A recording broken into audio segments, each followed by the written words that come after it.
Weakened momentum has been predicted for global economic recovery by the International Monetary Fund.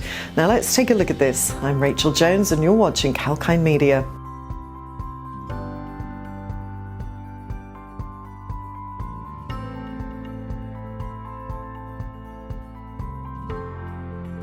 Earlier this week, the International Monetary Fund released its outlook for global economic recovery. The headline forecast for global growth has been brought down by 0.1% to 5.9%. However, the 2022 projections were held the same at 4.9%. And in addition, a marked divergence between the rich and poor countries has been labelled. Low-income developing nations are still facing challenges due to the coronavirus pandemic. The revision mainly reflects downgrades in advanced economies, triggered partly due to supply disruptions. The downgrade held some ground due to the robust short-term prospects of developing economies and few emerging markets for commodity exports. The Delta variant of coronavirus has put doubts on how soon the world can come out of the pandemic or overcome it.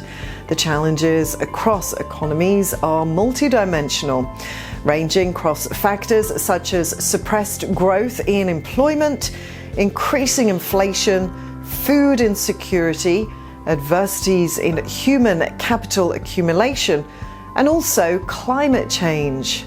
So what is the outlook for advanced economies?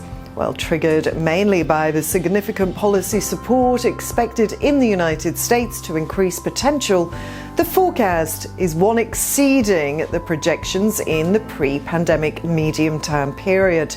Supply glitches result from repeated outbreaks, and weather-related adversities are causing a shortage of inputs and slower manufacturing in several nations. So what is the outlook for developing economies? Well, continued loss of output is in the offing for emerging markets and also developing nations. Inadequate policy support and slow vaccine rollouts are being blamed here.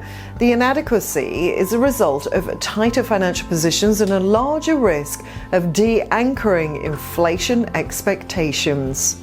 Inflation results from the pandemic-induced demand-supply misbalance and also higher commodity prices relative to their low base last year.